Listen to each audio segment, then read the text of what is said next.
Selamat datang di channel kami, jangan lupa like dan subscribe channel di bawah ini.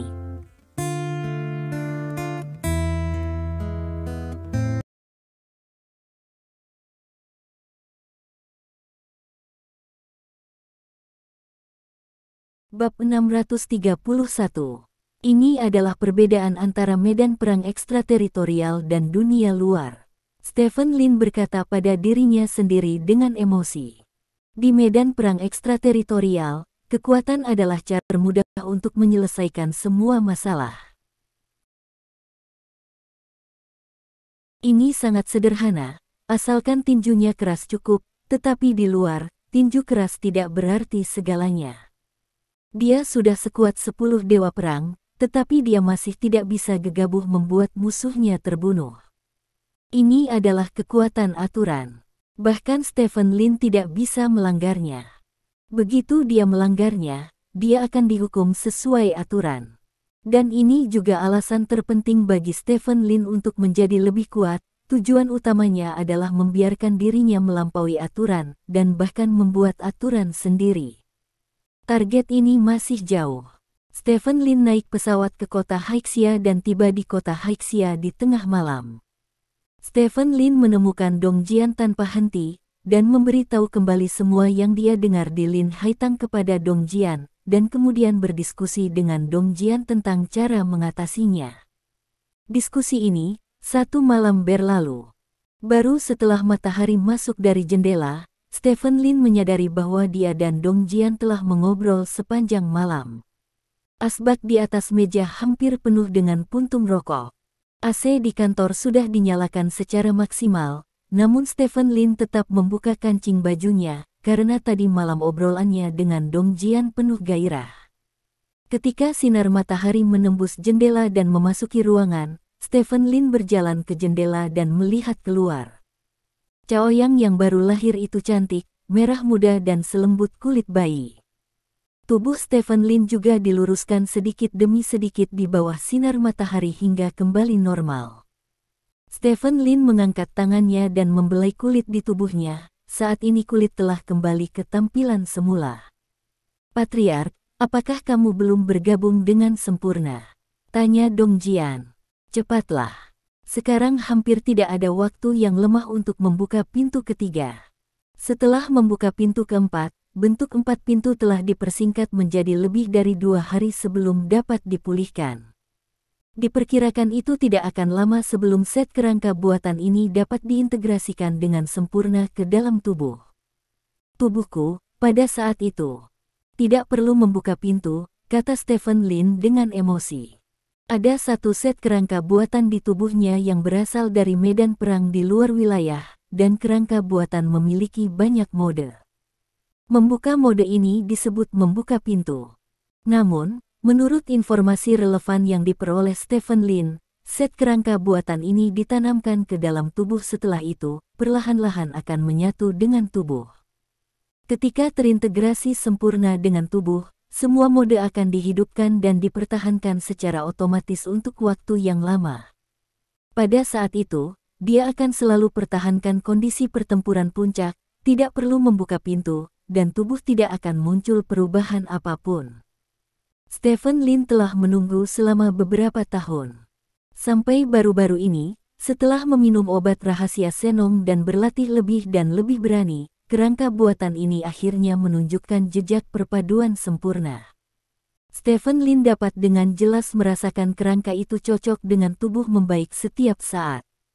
Ini benar-benar kabar baik, jika tidak, setiap pertempuran harus membuka mode yang berbeda, yang bukan hal yang baik untuk pertempuran di masa depan, kata Dong Jian. Stephen Lin mengangguk, lalu berkata, ayo pergi, bagaimana kalau sarapan bersama? Oke, Dong Jian mengangguk. Seorang tuan dan pelayan, keduanya meninggalkan perusahaan dengan Audi sederhana dan datang ke toko sarapan tidak jauh dari situ. Saat itu baru lewat jam 5 pagi, dan toko sarapan baru saja buka, jadi tidak banyak orang. Keduanya memarkir mobil di samping, lalu secara acak menemukan tempat menghadap ke jalan dan duduk. Biarkan aku memesankannya untukmu.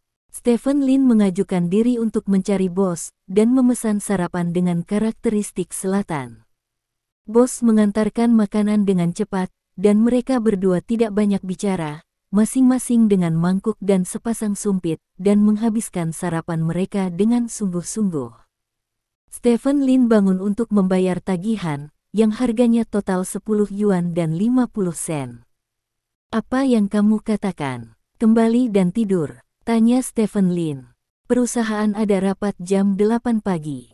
Saya akan pergi ke perusahaan sebentar, dan saya bisa mengadakan pertemuan dengan mereka langsung jam 8, kata Dong Jian. "Aku bisa tidur hanya dalam 2 jam, kata Stephen Lin. "Ya, sudah cukup, berikan saja larutan nutrisi nanti." Dong Jian tersenyum. "Saya tidak suka larutan nutrisi." Stephen Lin menggelengkan kepalanya dan berkata, "Yang disebut larutan nutrisi, seperti namanya, adalah cairan yang mengisi kembali unsur-unsur dalam tubuh. Sekarang teknologinya sangat maju, bahkan mata bisa membuatnya, apalagi mengisi kembali unsur-unsur dalam tubuh. Yang disebut larutan nutrisi bisa membuat orang tetap berenergi tanpa tidur. Ini favorit banyak orang yang begadang semalaman.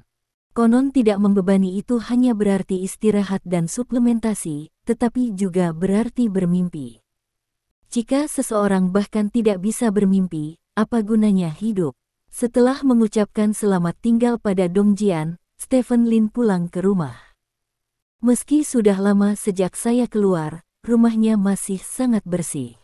Lin Waner tinggal di rumah orang tua Yao Jing selama ini, jadi tidak ada orang lain di rumah itu kecuali Stephen Lin. Stephen Lin datang ke lantai 2 dan membuka pintu kamarnya. Suhu di dalam ruangan agak tinggi, dan ada bau unik yang sudah lama tidak ada. Stephen Lin berdiri di pintu dan melihat sekeliling ruangan. Di atas tempat tidur adalah foto pernikahan dia dan Yao Jing. Di seberang tempat tidur ada meja rias. Di masa lalu, meja rias penuh dengan berbagai botol dan toples yang tidak bisa diceritakan oleh Stephen Lin perbedaan antara. Tidak ada apa-apa di dalamnya, Yao Jing membawa semuanya ketika dia pergi.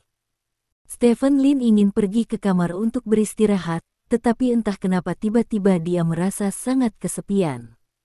Ketika dia berada di luar, dia harus menjaga otaknya bekerja dengan kecepatan tinggi sepanjang waktu, dan dia perlu memperhatikan segala sesuatu di sekitarnya, jadi dia tidak punya banyak waktu untuk memikirkan hal lain. Tetapi sekarang, kembali ke rumah. Di pelabuhan ini, dengan cara ini suatu pagi, ketika dia akhirnya bisa melepaskan semua penjagaannya dan membiarkan dirinya santai, tidak ada yang menemaninya. Rasa kesepian yang bisa digambarkan dengan kata-kata baru saja menghantam hatiku. Stephen Lin menutup pintu, berbalik dan berjalan ke bawah, datang ke depan lemari anggur, dan mengeluarkan sebotol anggur yang tidak mampu dibeli orang lain seumur hidup mereka. Stephen Lin membuka botol anggur, menuangkan gelas, dan meminum anggur di gelas. Karena toleransi tubuh berbeda dari orang biasa, anggur asing 40 derajat tidak memberikan stimulasi sensorik apapun pada Stephen Lin. Dia hanya mengambil botol itu dan meminum semua anggur di dalam botol itu. Alkohol melewati tenggorokannya untuk waktu yang lama, dan akhirnya membuatnya merasa pedas. Namun, perasaan ini hilang tidak lama setelah itu muncul, karena sebotol anggur sudah diminum. Stephen Lin tidak ingin menghabiskannya, jadi dia membuka sebotol anggur lagi, lalu meniup ke mulutnya lagi. Rasa pedas yang sama muncul kembali, yang tidak nyaman, tetapi membuat orang merasa hidup.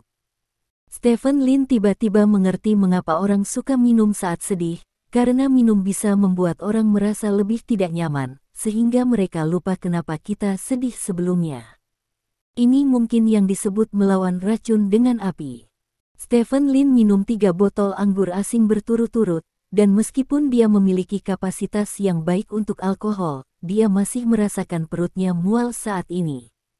Namun, Stephen Lin jarang muntah, dan dia tidak mau muntah, jadi dia berjalan ke sisi sofa dan jatuh langsung ke sofa dengan kepala terangkat. Kekuatan anggur melonjak, membuat seluruh tubuh Stephen Lin terasa hangat. Sebelum dia menyadarinya, Stephen Lin tertidur. Setelah itu, Stephen Lin bermimpi. Dalam mimpi itu, dia kembali ke masa ketika dia belajar. Dia bukan lagi sampah keluarga yang sabar, tetapi orang biasa. Dia belajar, mengikuti ujian, bergaul dengan teman sekelas, dan bahkan jatuh cinta seperti orang biasa. Semuanya begitu indah sehingga ketika dia tidak mau mengakhiri mimpinya. Namun, telepon berdering untuk waktu yang lama. Stephen Lin tahu bahwa sudah waktunya untuk bangun dari mimpi ini, jadi dia membuka matanya. Matahari terbenam merah menyala bersinar melalui jendela. Stephen Lin menemukan bahwa dia telah tidur hampir sepanjang hari selama tidur ini. Ponsel di atas meja masih berdering. Stephen Lin mengambil ponsel dan melihatnya, dan menemukan bahwa itu adalah panggilan Gu Feiyan. Melihat kata-kata Gu Feiyan di telepon, Stephen Lin memikirkan wanita yang dia cintai dalam mimpinya tanpa alasan.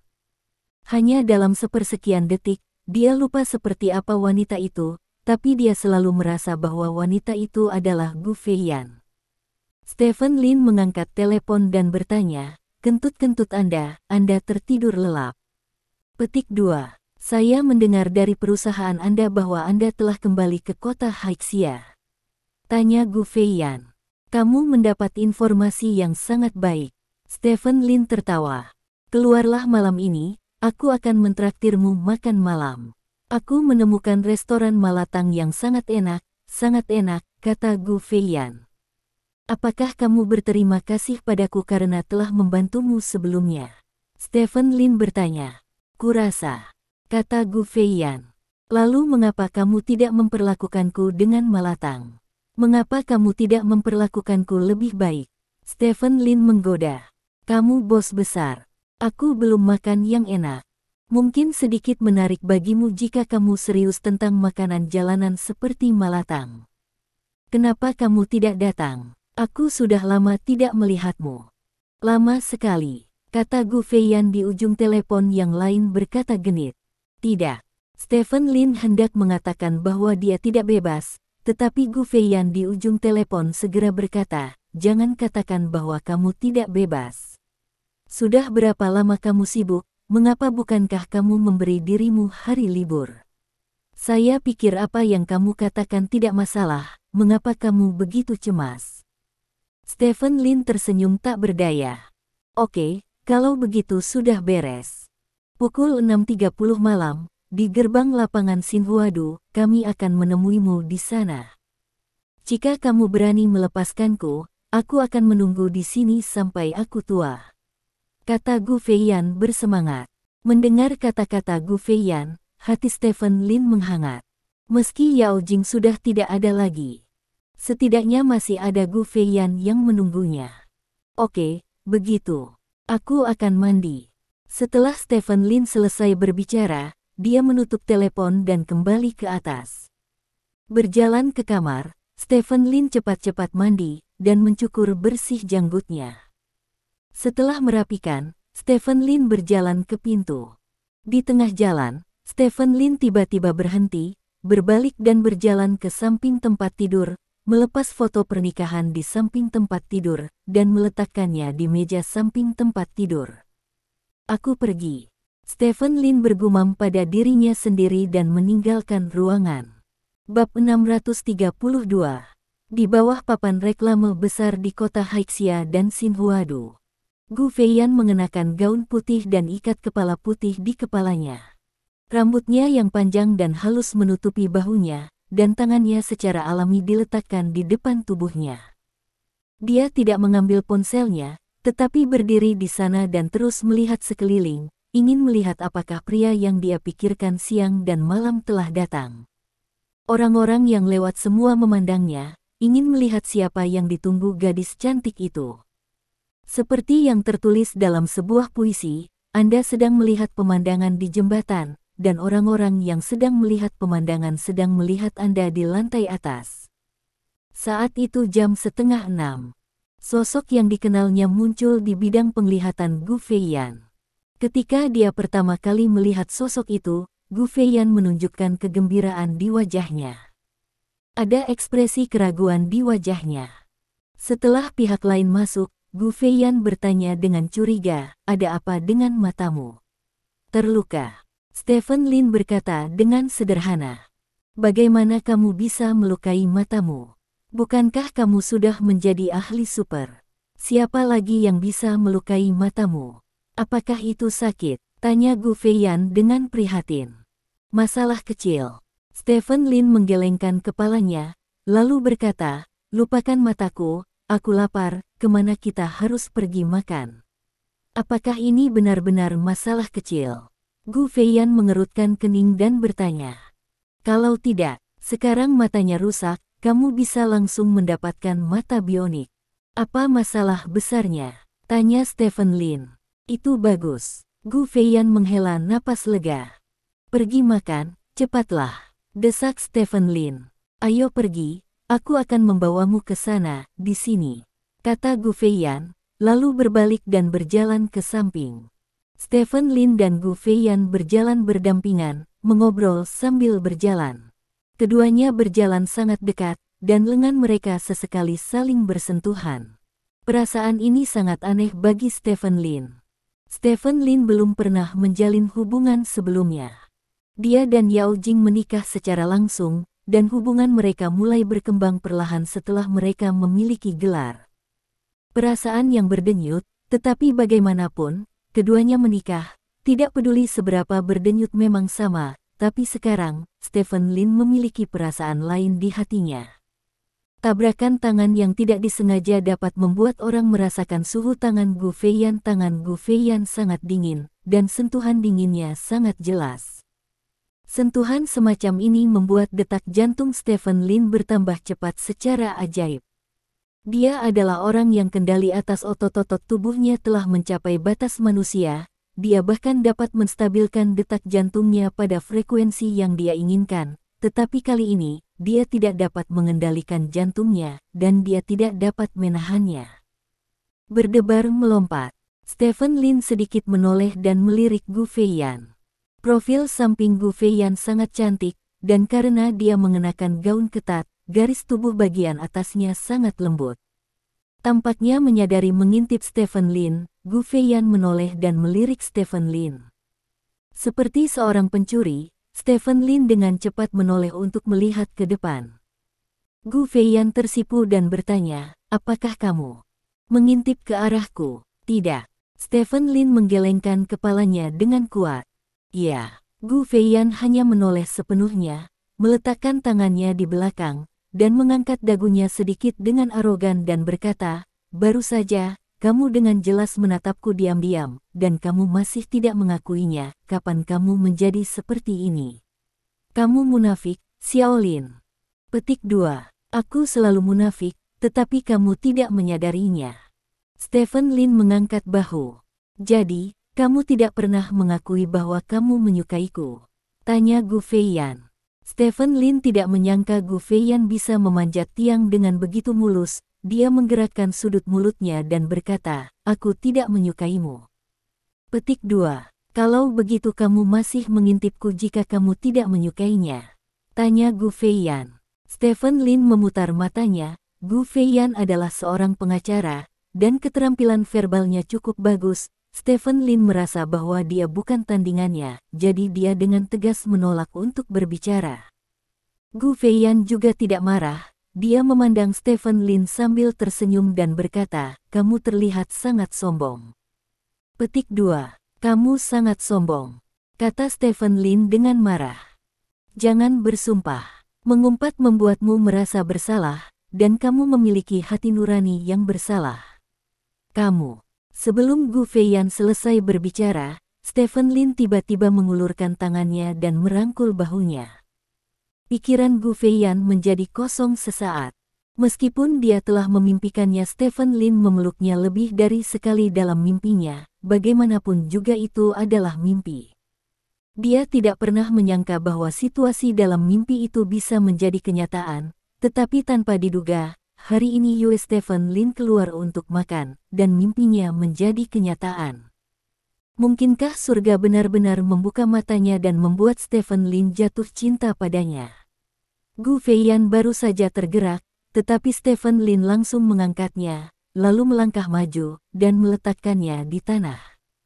Mengapa kamu tidak melihat ke jalan saat berjalan? Apakah kamu tidak melihat selokan yang begitu besar? Stephen Lin berkata dengan cemberut. Gu Feiyan menoleh ke belakang, hanya untuk menyadari bahwa di belakangnya ada selokan yang bau. Stephen Lin baru saja memeluknya, hanya untuk mencegahnya melangkah ke parit yang bau. Emosi Gu Feiyan menghilang dalam sekejap, dan dia bahkan sedikit kecewa. Ternyata Tuhan tidak membuka matanya, dan Stephen Lin juga tidak membuka pikirannya. Apakah belum sampai? Tanya Stephen Lin. Kami akan segera ke sana. Di sana, Gu Feiyan menunjuk ke fasad di depannya dan berkata. Stephen Lin melihat ke depan, itu adalah fasad di pinggir jalan, bisnisnya tampak sangat bagus, dan meja sudah diletakkan di pintu masuk. Jika rasanya tidak enak, aku akan menghajarmu karena membuatku berjalan begitu jauh. Stephen Lin berkata dengan kejam. Jika rasanya tidak enak, aku akan membiarkanmu memakanku, kata Gu Feiyan. Stephen Lin mengangkat alisnya, melihat Gu Feiyan yang cantik dan menarik di depannya, dia menelan tanpa sadar. Kamu menelan ludahmu. Gu Feiyan memperhatikan gerakan Stephen Lin dan bertanya dengan penuh semangat. Tidak, Stephen Lin bertanya. Umumnya, kamu hanya menelan air liurmu saat kamu berfantasi. Apakah kamu sudah berpikir untuk memakanku? Tanya Gu Feiyan. Sialan keterbelakangan mental. Stephen Lin mengutuk sambil tersenyum, lalu mengabaikan Gu Feiyan dan berjalan lurus ke depan. Gu Feiyan berjalan beberapa langkah ke sisi Stephen Lin, mengulurkan tangannya untuk meraih lengan Stephen Lin, mencondongkan tubuh sedikit ke depan ke telinga Stephen Lin dan berkata, Ayah. Apakah kamu benar-benar ingin memakanku? Stephen Lin tubuhnya gemetar sedikit, dan suara Gu Feiyan penuh godaan, seolah mengatakan kepadanya bahwa kamu harus bergegas dan memakanku. Stephen Lin bukan lagi saudara laki-laki pertama, dia telah mengalami perselingkuhan pria dan wanita, dan dia secara alami memahami kegembiraan perselingkuhan antara pria dan wanita. Sekarang Gu Feiyan menanyakan pertanyaan ini, hatinya masih beriak tak terkendali. Seriuslah, jangan selalu mencoba untuk tidur denganku, tegur Stephen Lin. Oh, Gu Feiyan mengeluarkan sedikit keluhan, tetapi tangan itu secara alami terus meraih lengan Stephen Lin, dan tidak melepaskannya. Hanya dalam belasan detik, keduanya berjalan keluar dari pintu Malatang. Stephen Lin menemukan kursi kosong dan duduk langsung, dan memanfaatkan situasi untuk menarik tangan yang dipegang oleh Gu Feiyan. Saat ini, Gu Feiyan merasa bahwa toko Malatang yang lezat ini pertama kali menghalangi. Akan lebih baik jika toko ini lebih jauh. Akan lebih baik jika toko ini tidak buka di sini, maka dia dapat memegang tangan Stephen Lin sepanjang waktu. Meski ini hanya menyambar, bukan memegang, tapi, dibandingkan dengan dua orang pada skala sebelumnya, ini sudah merupakan peningkatan yang sangat besar. Gu Feiyan menghela nafas dan duduk berhadapan dengan Stephen Lin. Bos datang membawa menu, dan Gu Feiyan mengambil daftar itu tanpa minat. Apa yang ingin kamu makan, Xiao Lin? Gu Feiyan bertanya. Terserah, asalkan itu daging, kata Stephen Lin. Oh. Gu Feiyan mengambil pensil dan menandai bagian belakang setiap hidangan daging. Jangan mencentang semua kotak, saya tidak makan banyak. Stephen Lin melihat bahwa Gu Feiyan tampaknya memiliki ide untuk mencentang semua daging dan sayuran, jadi dia segera berhenti. Makan lebih banyak, lihat, kamu kurus, kamu pasti tidak makan enak akhir-akhir ini, kan? Kata Gu Feiyan sambil terus berdetak. Makanannya oke, kata Stephen Lin. Oh, ini hampir selesai, kata Gu Feiyan, bangkit dan menyerahkan daftar itu kepada bos, lalu kembali duduk di depan Stephen Lin. Bagaimana matamu sakit? Gu Feiyan meletakkan tangannya di dagunya dan bertanya dengan rasa ingin tahu. Bukan apa-apa.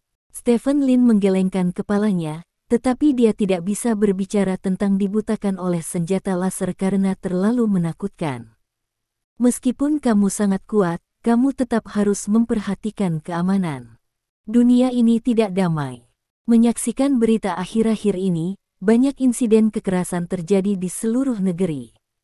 Beberapa kantor klan naga telah diserang, dan banyak prajurit telah menghilang.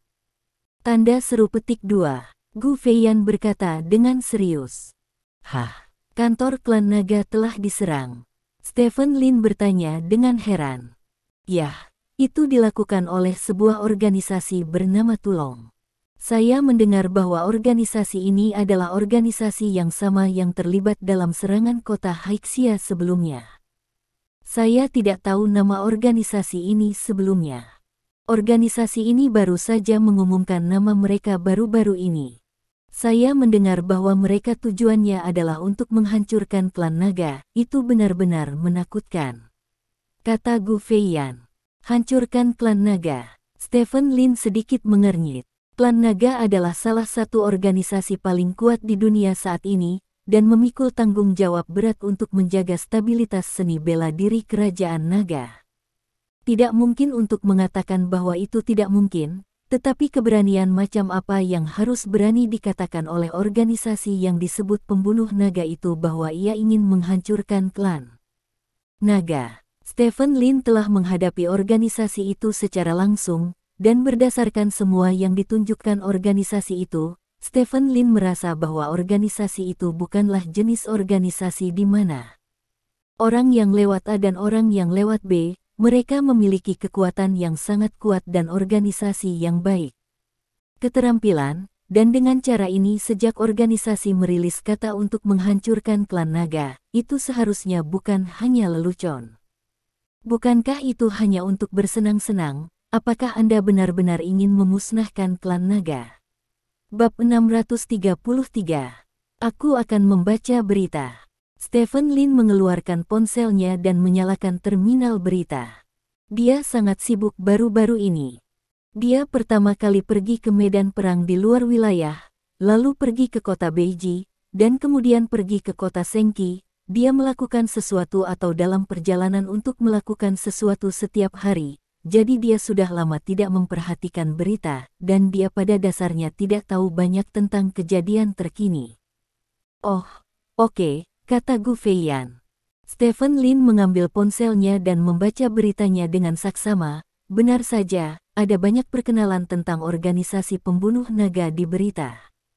Organisasi ini telah menyerang banyak operasi bisnis klan naga, karena semuanya adalah serangan mendadak, dan setiap serangan dipimpin oleh seorang ahli super, sehingga klan naga menderita kerugian yang relatif besar, dan hampir 100 pejuang tewas dalam pertempuran. Dan ratusan lainnya terluka pada saat bersamaan.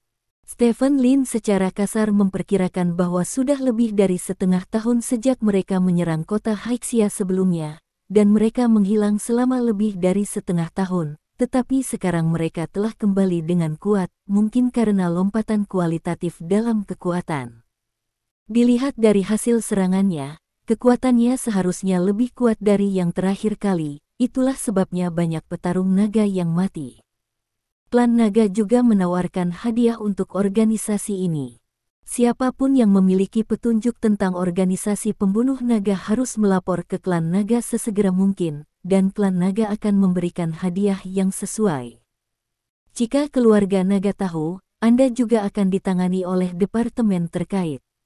Di bawah tekanan yang begitu berat dan imbalan yang begitu besar, sangat sedikit petunjuk tentang pembantaian naga tersebut.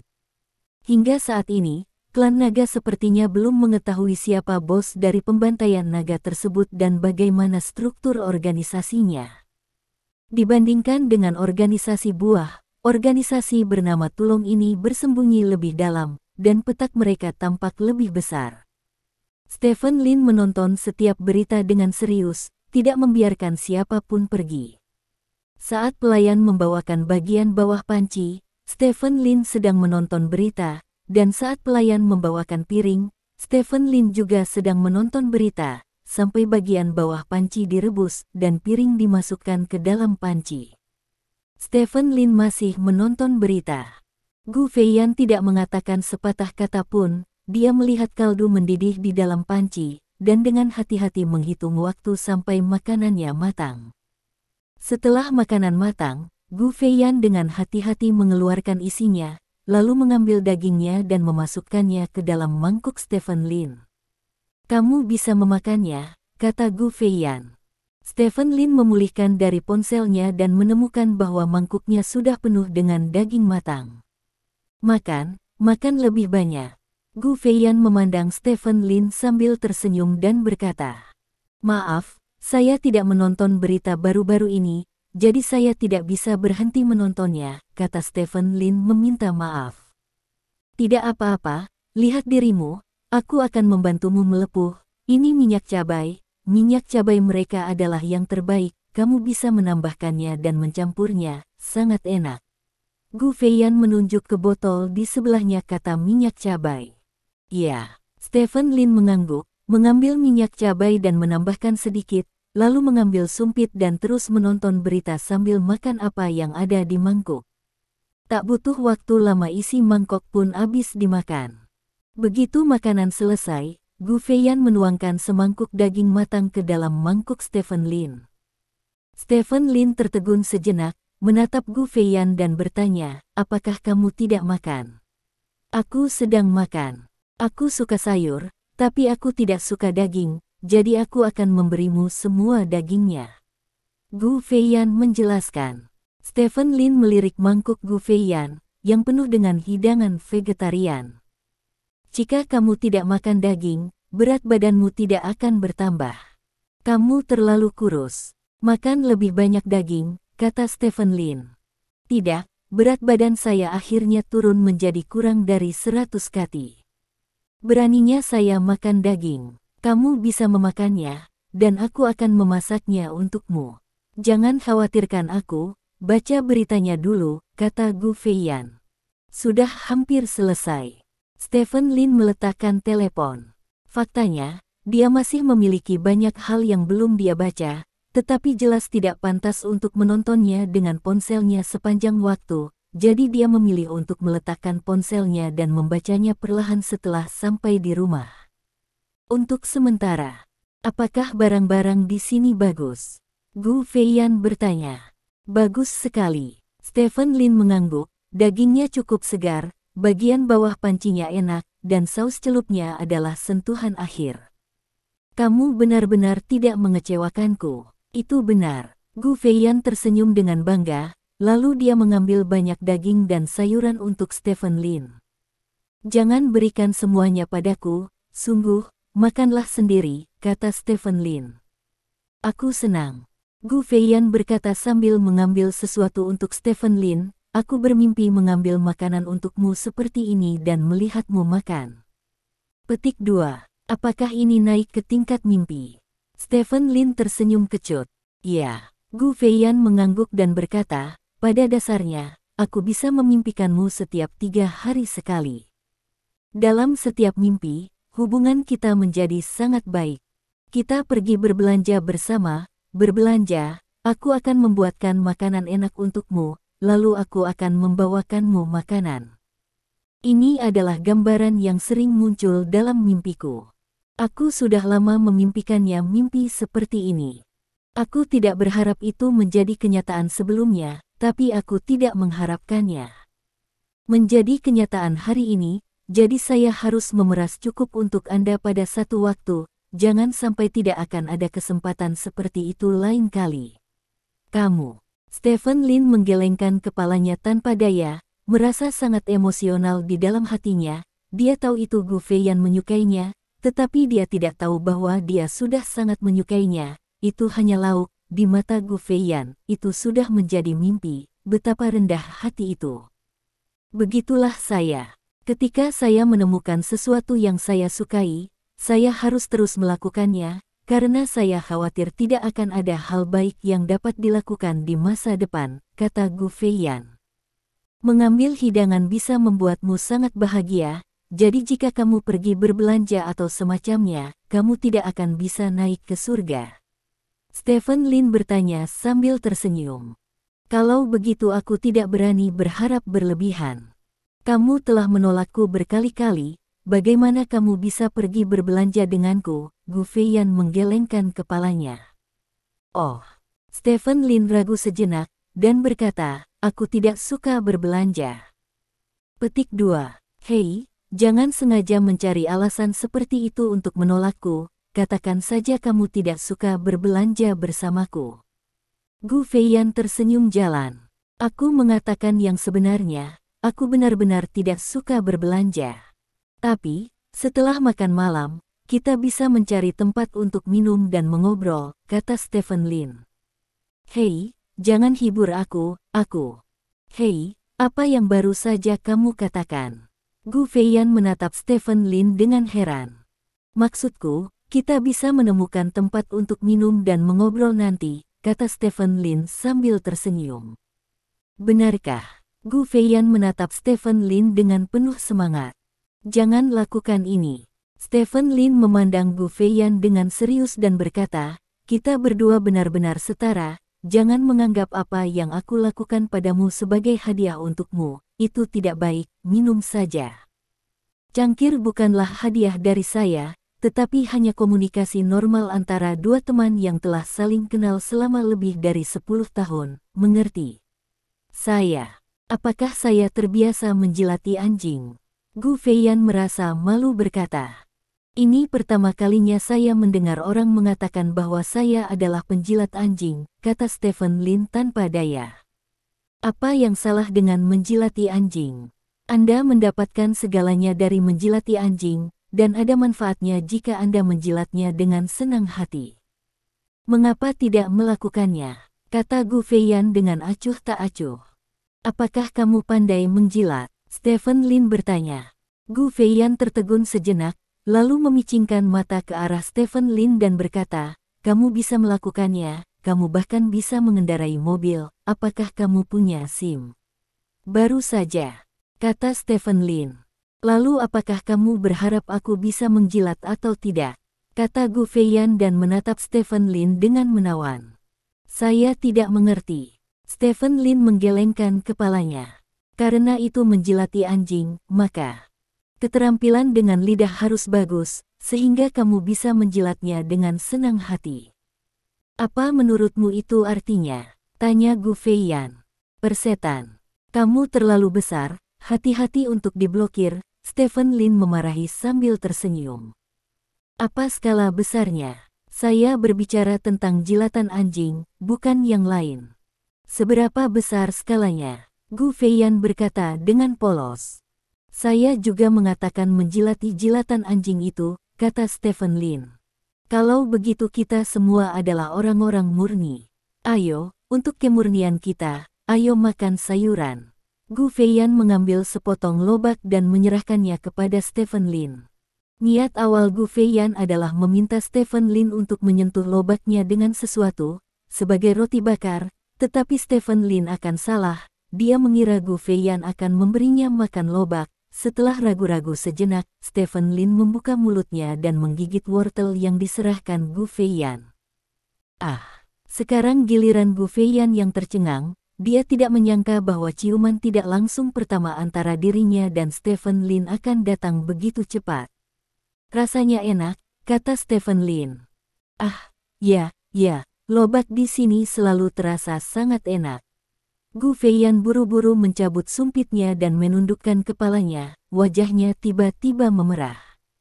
Meskipun dia sering berbicara tentang mengemudi, Gu Feiyan masih merupakan orang yang konservatif dalam analisis terakhir. Sekarang Stephen Lin memakan lobak di sumpitnya dan menyentuh sumpitnya, itu adalah ciuman tidak langsung, yang membuat hati Gu Feiyan terasa lebih baik untuk sementara waktu. Bang-bang. Sepertinya bisa melompat keluar dari tenggorokan kapan saja. Cobalah daging ini juga. Stephen Lin mengambil sepotong daging dan menyerahkannya kepada Gu Feiyan. Faktanya, dia baru saja datang ke sini dan tidak senonoh. Gu Feiyan memberinya makan sepotong lobak, jadi wajar baginya untuk memberinya sepotong daging. Melihat daging di depannya, seluruh otak Gu Feiyan berdengung. Dia membuka mulutnya dengan kesurupan, menggigit daging di sumpit Stephen Lin dengan erat, lalu mengunyah dengan bodoh. Gu Feiyan sama sekali tidak mencicipi dagingnya, yang dia makan adalah rasa cinta. Air mata mengalir dari sudut mata Gu Feiyan tak terkendali. Brengsek, makan daging membuatmu menangis. Stephen Lin bertanya dengan heran. Aku tidak menangis, ini adalah musim semi kebahagiaan. Gu Feiyan memandang Stephen Lin dengan emosi dan berkata. Mata air kebahagiaan mengalir dari mata. Saya pikir itu berasal dari tempat lain, kata Stephen Lin. Aku benci itu, aku baru saja pindah, mobil macam apa yang kamu kendarai? Gu Feiyan memelototi Stephen Lin dengan marah. Stephen Lin tersenyum, bangkit dan berkata, aku akan ke kamar mandi. Petik 2. Setelah berbicara, Stephen Lin berbalik dan berjalan ke samping. Melihat Stephen Lin pergi, Gu Feiyan menunjukkan senyum manis di wajahnya. Dia tidak menyangka makan hari ini akan memiliki efek seperti itu. Dia tidak pernah mengobrol dengan Stephen Lin sedalam ini, dan mereka saling mendorong dari waktu ke waktu. Mengemudi adalah hal yang luar biasa. Jika dua orang memiliki perasaan satu sama lain, mobil akan cepat dan stabil. Jika dua orang tidak merasakannya, akan mudah untuk membalikkan mobil. Jelas, dia dan Stephen Lin keluar dari yang pertama satu dari jenis. Gu Feiyan merasa bahwa mungkin ada beberapa perubahan dalam hubungan antara dirinya dan Stephen Lin setelah makan malam ini, dan perubahan ini sepertinya baik. Memikirkan hal ini, Gu Feiyan tersenyum lebih bahagia. Pada saat ini, seorang pria paruh baya terhuyung-huyung melewati pinggir jalan, matanya sedikit kabur, dan dia sepertinya mabuk. Ketika tatapannya secara tidak sengaja menyapu Gu Feiyan, dia mengerutkan kening dan berjalan lurus ke arah Gu Feiyan. Bab 634. Di kamar mandi, Stephen Lin terus menuangkan air dingin ke wajahnya. Semua tindakan yang tampaknya biasa dan kata-kata sembrono tadi sebenarnya merupakan tantangan besar bagi Stephen Lin, tetapi dia tidak pernah menunjukkannya. Pergi ke kamar mandi hanyalah kedok. Yang sebenarnya ingin dilakukan Stephen Lin adalah menenangkan diri. Untuk Stephen Lin, saat ini dia melakukan apa yang hanya akan dia lakukan dalam mimpi, dan dalam mimpi itu, Gu Feiyan menjadi pacarnya. Stephen Lin mencubit wajahnya dengan tangannya, ingin melihat apakah dia sedang bermimpi. Rasa sakit di wajahnya membuat Stephen Lin mengerti bahwa semua ini adalah kenyataan.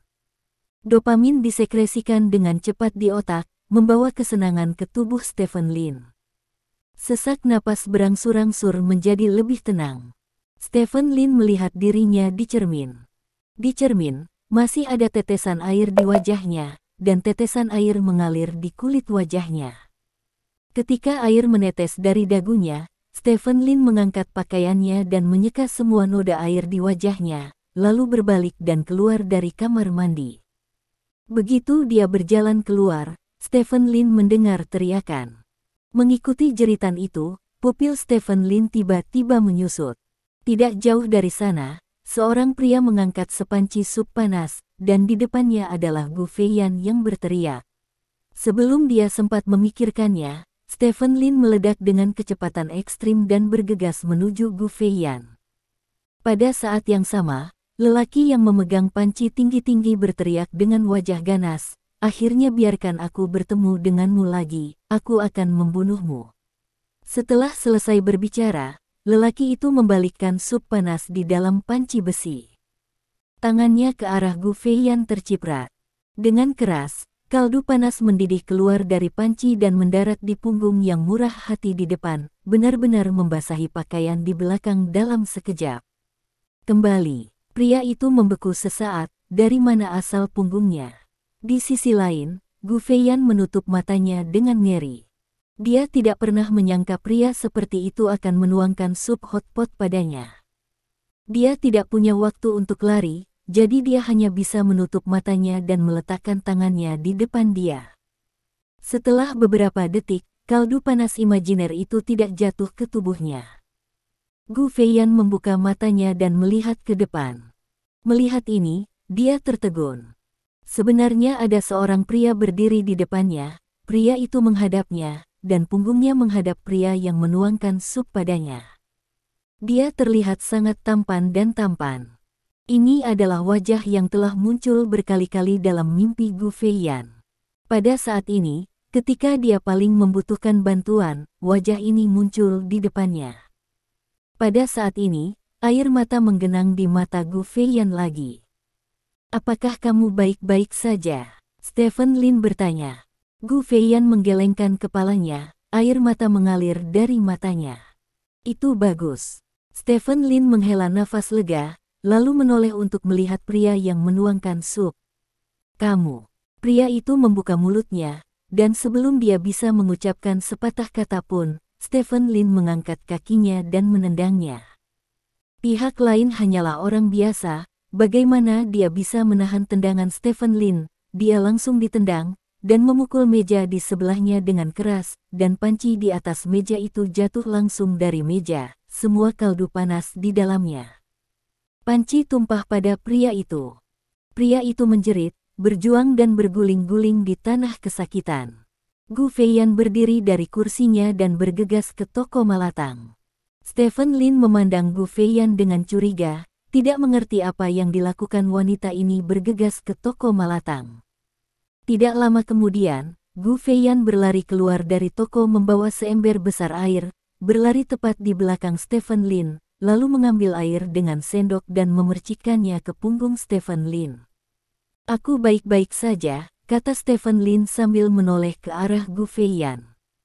Gu Feiyan baru saja mengambil sesendok air dan memercikkannya ke depan, dan kebetulan memercik ke wajah Stephen Lin. "Ah," seru Gu Feiyan.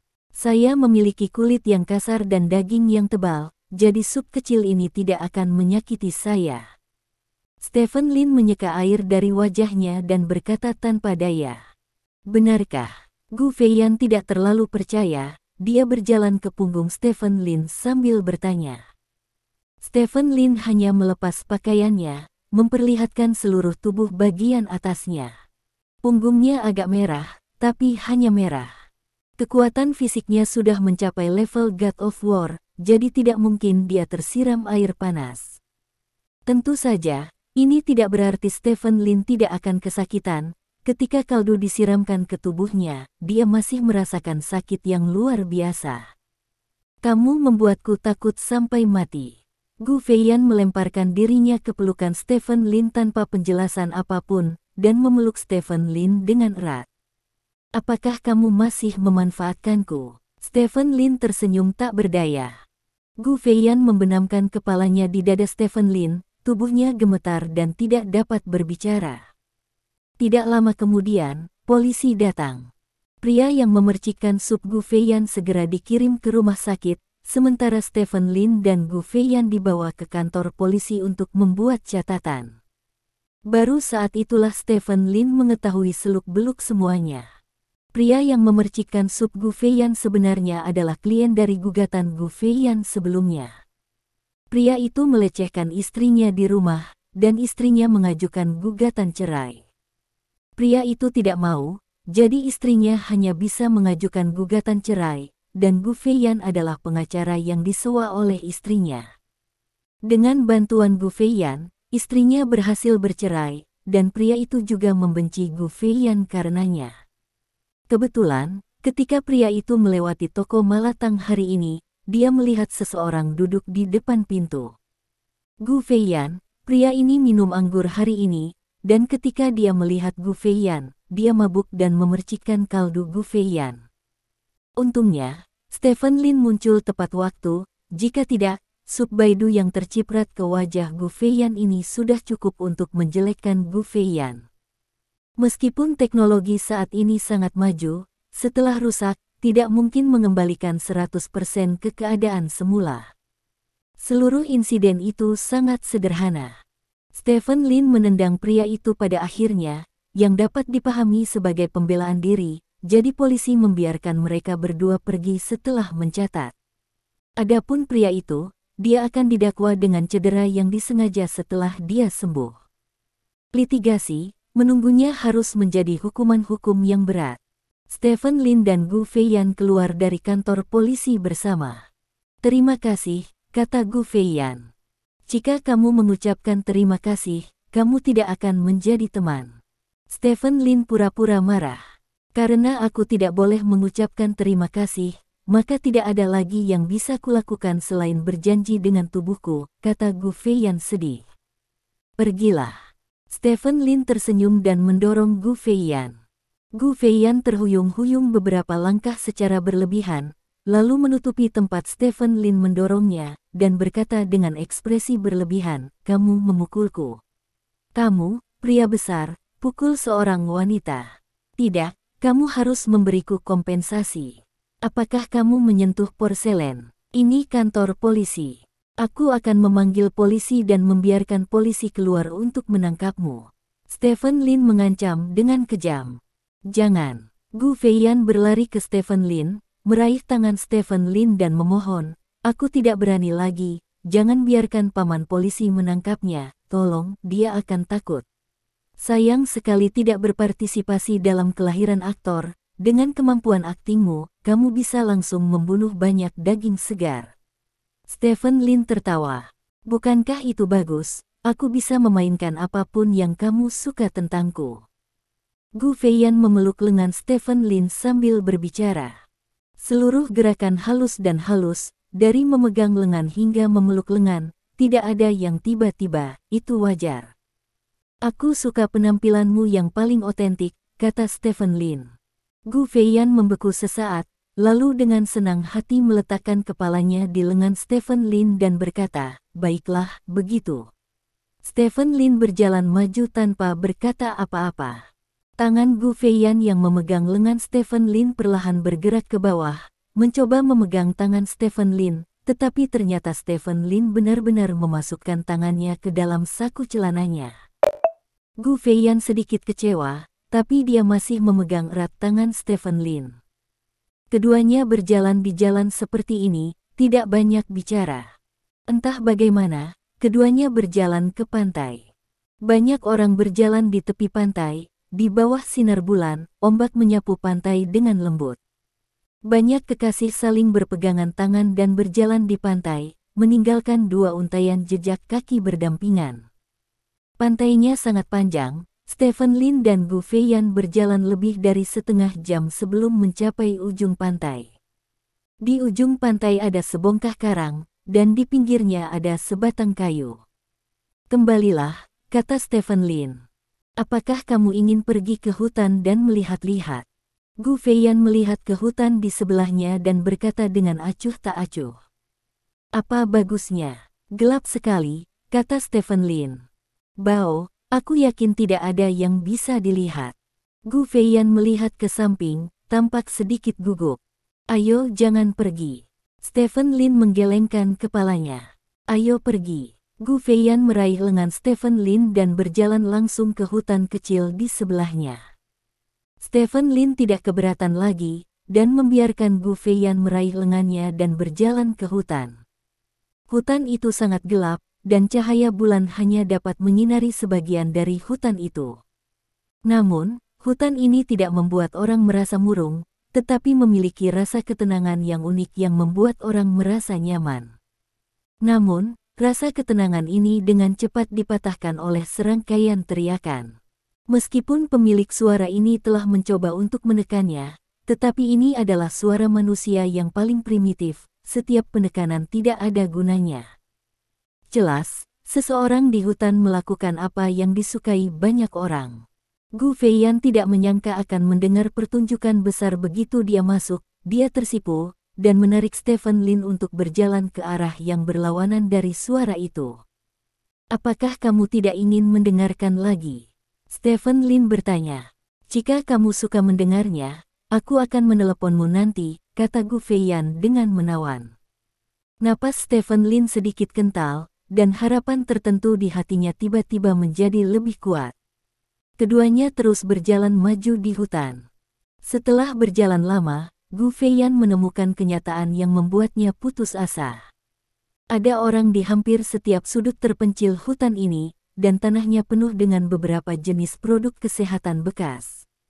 Bab 635. Fakta membuktikan bahwa di musim panas yang terik, banyak orang bahkan tidak sempat membuka kamar ketika emosinya sedang melonjak, dan mereka langsung memilih untuk melampiaskan emosinya di hutan. Gu Feiyan menyeret Stephen Lin keluar dari hutan kecil, dan kemanapun dia pergi, ada suara cinta pria dan wanita satu demi satu, beberapa di antaranya bahkan ada di telinganya, dan Gu Feiyan melihat siluet suara yang samar-samar tumpang tindih. Meskipun dia sangat berani, dia tidak cukup berani untuk jatuh cinta pada Stephen Lin di lingkungan seperti itu. Ketika Stephen Lin mengatakan bahwa dia menyukai dirinya yang sebenarnya, dia telah menyadari niat Stephen Lin, jadi dia ingin mengambil kesempatan ini untuk memperdalam hubungan antara mereka berdua, dan kemudian berpikir untuk berjalan-jalan di hutan, tetapi tanpa diduga, hutan itu jauh lebih hidup daripada di luar, jadi dia tidak punya pilihan selain menyerahkan pikirannya. "Mengapa kamu terburu-buru untuk keluar? Ayo jalan-jalan." Stephen Lin bercanda. "Terlalu sangat menakutkan." Gu Feiyan menepuk dadanya dengan ketakutan yang tersisa dan berkata, "Apakah orang-orang ini sangat ekonomis? Bukankah baik pergi ke hotel dan membuka kamar per jam? Pasti di tempat seperti itu." Petik 2. Di tempat seperti itu apa yang salah dengan tempat itu? Bukankah kamu baru saja menyeretku ke hutan kecil untuk menjadi seperti mereka? Kata Stephen Lin. Siapa yang mengatakan itu?" Gu Feiyan berkata dengan wajah memerah, "Aku hanya ingin menemukan tempat di mana tidak ada orang di sekitar untuk berbicara denganmu, paling banyak. Aku akan menyentuhmu beberapa kali, bagaimana saya bisa berada di tempat seperti itu?" "Lalu apa? Sentuh aku beberapa kali." Stephen Lin melirik Gu Feiyan. Gu Feiyan mengangguk, dan berkata dengan malu-malu, "Apakah kamu ingin menyentuh?"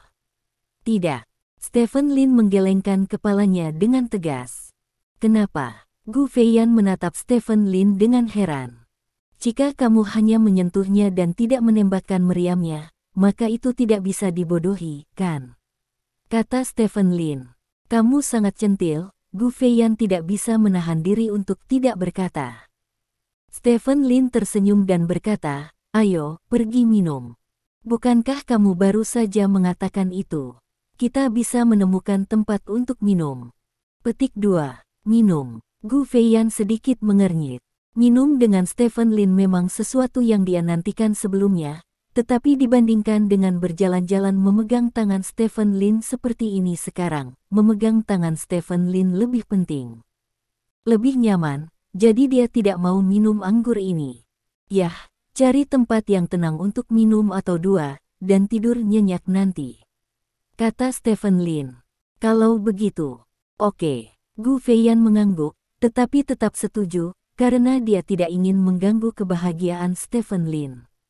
Keduanya datang ke bar kosong bersama. King Bar terletak di dekat laut, dan ada platform terbuka di pantai, dengan beberapa meja dan kursi yang emosional. Sebuah band memainkan musik yang menenangkan. Stephen Lin meminta pelayan untuk menyajikan beberapa botol bir, dan kemudian menemukan tempat duduk di sudut. "Sudah lama sejak aku minum begitu sederhana," kata Stephen Lin dengan emosi sambil memegang bir terbuka. "Aku juga." Gu Feiyan melihat botol anggur di tangannya dan berkata, "Terakhir kali aku minum beberapa bulan yang lalu. Sepertinya terakhir kali aku melihatmu juga beberapa bulan yang lalu." Botol anggur menyentuh Gu Feiyan, dan berkata, "Waktu berlalu." Petik 2. Ya, kapan tahun baru, dan musim panas akan segera berakhir dalam sekejap mata, kata Gu Feiyan dengan emosi. Keduanya saling memandang, dan kemudian menyesap anggur bersama. Musik lembut seperti katalis, membuat hubungan antara Stephen Lin dan Gu Feiyan sedikit demi sedikit menghangat saat bir menghilang. Mereka tidak mengatakan apa-apa secara khusus, tetapi mereka berdua tahu bahwa hubungan mereka telah berubah drastis malam ini. Jika anggur tidak memabukkan, semua orang mabuk. Setelah minum beberapa botol bir, Gu Feiyan menjadi mabuk. Stephen Lin melihat waktunya hampir habis, jadi dia bangun dan membawa Gu Feiyan pergi dari King Bar. Duduk di dalam mobil sambil melihat ke belakang ke rumah Feiyan, Gu Feiyan menyandarkan kepalanya di pangkuan Stephen Lin. "Jika ini mimpi, kuharap mimpi ini tidak pernah terbangun," gumam Gu Feiyan dengan mata terpejam. Stephen Lin menatap wajah Gu Feiyan. Fitur wajah Gu Feiyan sangat cantik, tetapi saat ini dia mabuk lagi, mengeluarkan bau alkohol dari mulutnya, jatuh di wajahnya, membuat orang merasa mabuk juga. Stephen Lin mengangkat tangannya dan dengan lembut meletakkannya di pinggang Gu Feiyan. Pinggangnya sangat tipis, dan daging di pinggangnya sangat lembut. Stephen Lin masih bisa merasakan sentuhan yang sangat bagus melalui roknya. Gu Feiyan mengangkat tangannya, meraih tangan Stephen Lin dan meletakkannya di atas perutnya. Mobil perlahan melaju menuju rumah Gu Feiyan. Kedua orang di dalam mobil tidak banyak bicara, tapi mereka semua tahu niat satu sama lain dengan jelas. Akhirnya, mobil berhenti.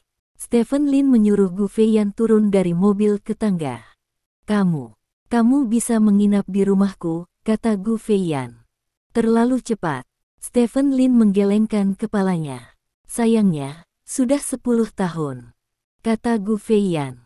Stephen Lin mengangkat tangannya, dengan lembut meletakkannya di wajah Gu Feiyan dan berkata, 10 tahun hanyalah 1/10 dari kehidupan, dan masih banyak 10 tahun yang akan datang.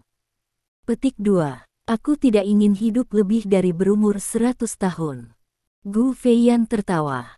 Aku berharap bisa hidup lebih lama, lagi pula, dunia ini begitu indah, kata Stephen Lin. Apakah kamu tidak naik? Aku minum anggur, jika kamu mau. Aku tidak akan menolak permintaanmu di malam hari. Gu Feiyan menatap Stephen Lin dengan mata kabur. Aku tahu. Stephen Lin tersenyum dan berkata, tapi ini tidak adil untukmu secepat ini, beri kami 2 waktu lagi. Petik 2. Kalau begitu, bagus. Gu Feiyan mengangguk, lalu meletakkan tangannya di belakang, berdiri berjinjit dan menutup matanya dan berkata, kalau begitu. Cium selamat tinggal tidak apa-apa. Melihat bibir halus di depannya, Stephen Lin tidak lagi menekan hatinya, dia mencium Gu Feiyan dengan lembut. Begitu bibir mereka bersentuhan, tangan Gu Feiyan terulur dari belakang dan melingkari leher Stephen Lin, memeluk Stephen Lin dengan erat. Air mata kembali keluar dari mata Gu Feiyan, jatuh di wajah Stephen Lin, dan jatuh di bibir keduanya yang saling bersentuhan. Ciuman ini memiliki rasa masa muda yang asin. Setelah sekian lama, keduanya berpisah. Aku akan kembali, giliranmu untuk mengajakku kencan lain kali. Gu Feiyan memandang Stephen Lin sambil tersenyum dan berkata, ya. Stephen Lin mengangguk dan berkata, saya akan membuat janji dengan Anda sesegera mungkin. Petik 2. Jangan terlalu disengaja, saya tahu Anda sibuk, temui saya ketika Anda tidak sibuk, kata Gu Feiyan. Oke. Kalau begitu, aku akan naik. Gu Feiyan meletakkan tangannya di belakang, menatap Stephen Lin dengan senyum di matanya, dan mundur beberapa langkah sampai dia mencapai tangga. Kembali, Stephen Lin melambaikan tangannya. Gu Feiyan berhenti, dan tiba-tiba memiliki keinginan untuk bergegas menuju Stephen Lin. Namun, dorongan ini ditekan olehnya. Dia hampir berusia 30 tahun, dan telah melewati usia impulsif itu. Jadi, Gu Feiyan mengangkat tangannya, melambai pada Stephen Lin, mengucapkan selamat malam, lalu berbalik dan menaiki tangga. Stephen Lin berdiri di tempatnya, menyaksikan Gu Feiyan menghilang di depannya. Setelah sekian lama, Stephen Lin mengangkat kepalanya dan melihat bahwa lampu di kamar Gu Feiyan telah dinyalakan, lalu dia berbalik dan pergi. Stephen Lin tidur sangat nyenyak malam itu. Saat fajar keesokan harinya, Stephen Lin menerima telepon dari Dong Jian. Mata kanan yang sangat bagus telah disiapkan untukmu, kata Dong Jian di ujung telepon. Bisakah itu ditransplantasikan hari ini? Stephen Lin bertanya. Ya, kami telah mengundang ahli oftalmologi yang paling profesional untuk memastikan operasi transplantasi ini dapat dilakukan dengan aman dan pada saat yang sama memaksimalkan efek mata baru, kata Dong Jian. Oke, datang dan jemput aku, kata Stephen Lin dan menutup telepon. Sekitar 10 menit kemudian, bel pintu rumah Stephen Lin berbunyi. Stephen Lin berjalan ke pintu dan membukanya. Dia mengira itu adalah Dongjian yang berdiri di luar pintu, tetapi dia tidak menyangka itu adalah Xia Zhengzi dari komunitas yang sama. "Kamu kembali dari perjalanan bisnis," kata Xia Zhengzi. "Xia tua, kenapa kamu ada di sini?" Stephen Lin bertanya dengan curiga. Tepat ketika Xia Zhengzi hendak berbicara, Stephen Lin tiba-tiba memikirkan sesuatu dan berkata, "Begitu, ini tentang persaudaraan."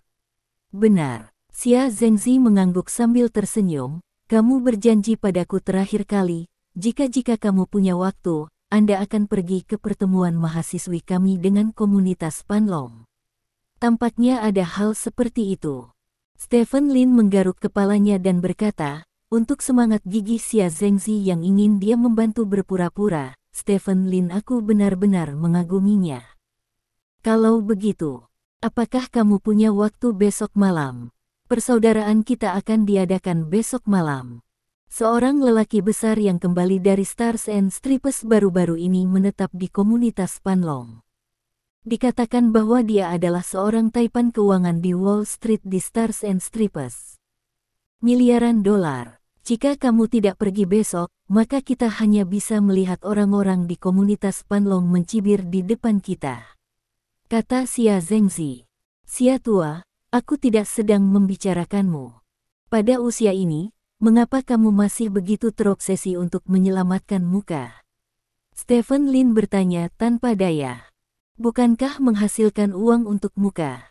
Dan kami memiliki keluhan lama dengan komunitas Panlong.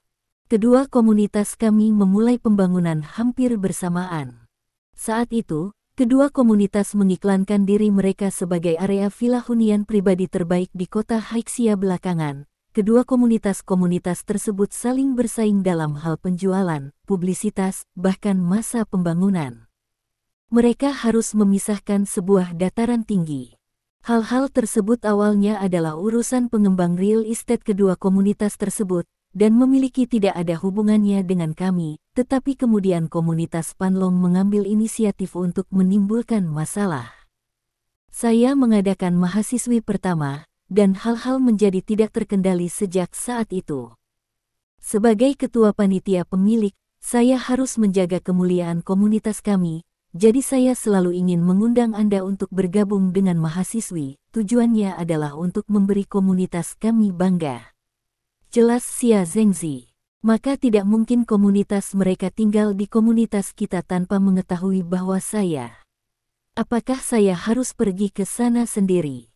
Stephen Lin bertanya dengan cemberut.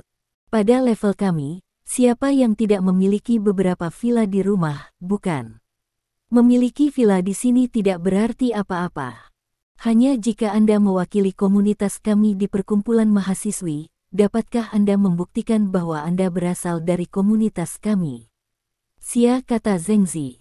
Stephen Lin tersenyum, dia benar-benar tidak menyangka akan ada begitu banyak pembicaraan di persaudaraan ini. Saat ini, Dongjian masuk dari luar villa. "Oke, kalau begitu aku akan berpartisipasi besok." Stephen Lin melihat Dongjian datang, dan tidak ingin berdebat dengan Xia Zhengzi, jadi dia setuju.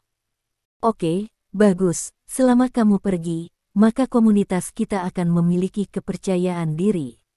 "Stephen, ada tamu yang datang, aku akan pergi dulu, dan aku tidak akan mengganggumu." Xia Zhengzi mengucapkan selamat tinggal segera setelah mencapai tujuannya.